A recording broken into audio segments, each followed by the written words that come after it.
तो देखिए, अब हमने सोडियम पोटेशियम पंप तो समझ लिया। अब हम समझते हैं फाइनली नर्व इम्पल्स का जो कंडक्शन है। मतलब अगर कोई इम्पल्स यहाँ पे आया, डेंड्राइट्स ने रिसीव करा, तो एक्सॉन के थ्रू उसका ट्रांसमिशन कैसे होगा। ठीक है। सबसे पहली चीज, इसमें हमको कंफ्यूज नहीं होना है, दो अलग अलग चीजें हैं।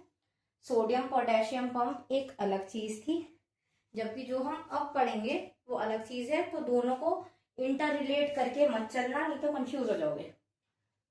अब सबसे पहले आती है हमारी रेस्टिंग स्टेट। अब हमारा ओरिजिनली हमारा सोडियम पोटेशियम पंप क्या काम कर रहा था, किस चीज के लिए काम कर रहा था कि हमारा जो मेम्ब्रेन, ये जो एक्सॉन है, इसके अंदर, ऐसा समझिए इसके अंदर की जो मेम्ब्रेन है, अंदर वाले साइड पे हमारा नेगेटिव रहे।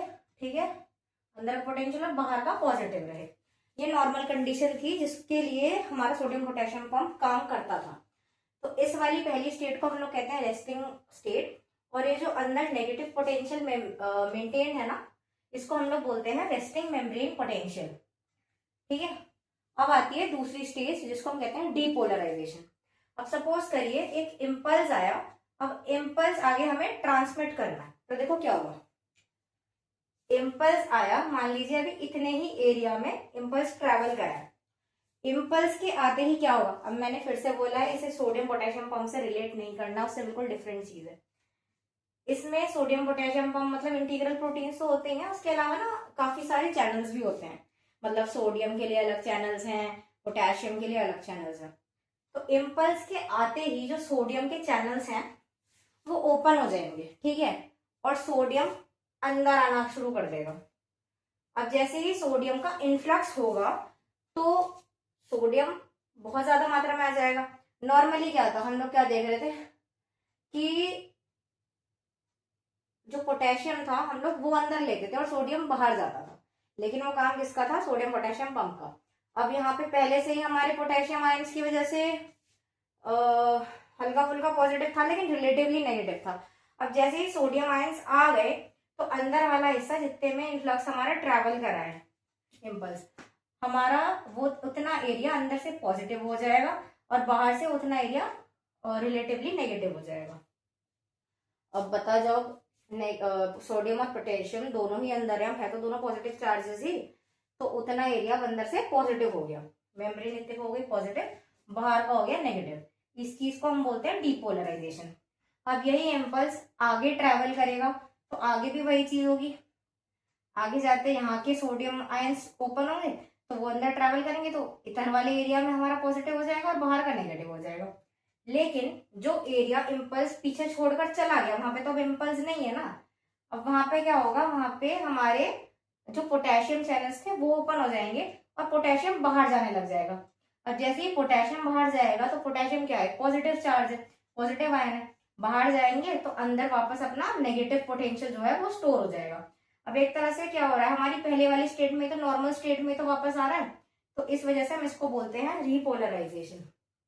अब इसमें कंफ्यूज नहीं होना है, क्विक समरी फिर से। हमारा नॉर्मल रेस्टिंग स्टेट में क्या था, अंदर से मेम्ब्रेन नेगेटिव, बाहर से पॉजिटिव। इस नेगेटिव पोटेंशियल को हम लोग कहते थे रेस्टिंग मेम्ब्रेन पोटेंशियल, जो कि क्या था, -70 मिलीवोल्ट। स्टिमुलस आया, स्टिमुलस के आते ही हमारे सोडियम चैनल्स ओपन हुए और सोडियम अंदर आ गया। सोडियम पॉजिटिव चार्ज है तो अंदर पॉजिटिव आयंस बहुत ज्यादा होने की वजह से अंदर का हिस्सा क्या था, जितने एरिया में हमारा इम्पल्स आया वो पॉजिटिव हो गया, बाहर का नेगेटिव। अब स्टिमुलस हमारा आगे ट्रैवल करा, आगे भी सेम चीज हुई। लेकिन जहां पे इम्पल्स नहीं है वहां पे क्या हुआ, हमारे पोटेशियम चैनल्स ओपन हो गए और पोटेशियम बाहर चला गया। अब जैसे ही पोटेशियम बाहर गया तो अंदर जो है पॉजिटिव आयंस की कमी हो गई, तो अंदर वाला एरिया वापस नेगेटिव हो गया और बाहर पॉजिटिव, नॉर्मल वाली कंडीशन रिस्टोर हो गई।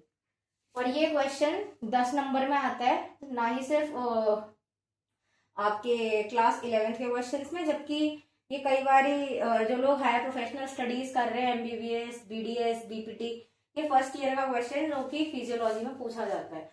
तो इसमें पूरा एक्सप्लेन करना होता है with the help of a graph and a diagram. तो आपने वो तो समझ लिया, हम इसका ग्राफ भी समझते हैं। ग्राफ में हमारे इसके एक्स एक्सिस पे हमने टाइम लिया है, टाइम हम लोग मिली सेकेंड्स में ले रहे हैं, और इधर हमने मेम्ब्रेन पोटेंशियल लिया है वाई एक्सिस पे, जो कि मिली वोल्ट में। ठीक है। अब ये ग्राफ ध्यान से देखना, आप समझना। अब यहाँ पे ये है इनिशियल स्टेट जहाँ पे रेस्टिंग मेम्ब्रेन पोटेंशियल है हमारा -70, बिना किसी इम्पल्स के अभी तक -70 है। पॉइंट 2 दिखाया है जहाँ पे स्टिमुलस आया, स्टिमुलस या इम्पल्स आया। अब उसके आते ही क्या होगा हमारा, हमने क्या देखा था उधर, सोडियम अंदर आने लग गया था और क्या हो रहा था, डीपोलराइजेशन हो रहा था, मतलब अंदर से वो पॉजिटिव होने लग गई थी। पॉजिटिव का मतलब क्या है, नेगेटिव चार्ज कम होने लग जाएगा। ठीक है, यहाँ पे क्या दिख रहा है हमें, ये हुआ यहाँ पे डीपोलराइजेशन, करते करते करते करते हो गई पॉजिटिव, पहले लेस नेगेटिव हुई 0 फिर पॉजिटिव, ये इतना हिस्सा जो है आपको ये दिखा रहा है डीपोलराइजेशन। फिर उसके बाद क्या हुआ, हमारा स्टिमुलस आगे चला गया। अब उस जगह पे क्या हुआ, हमारे जो पोटेशियम आयंस थे वो बाहर चले गए, तो वापस नेगेटिव होने लग गया। ठीक है, तो नेगेटिव हुआ, वापस आते आते आते आते अपने नॉर्मल रेस्टिंग स्टेट पे वो आ गया। यहाँ पे तो रेस्टिंग स्टेट पे आ गया, लेकिन कई बार ऐसा होता है कि जो हमारे सोडियम जो पोटेशियम के चैनल्स होते हैं वो ओपन रह जाते हैं और पोटेशियम बाहर जाए जा रहा है, जाए जा रहा है, जाए जा रहा है।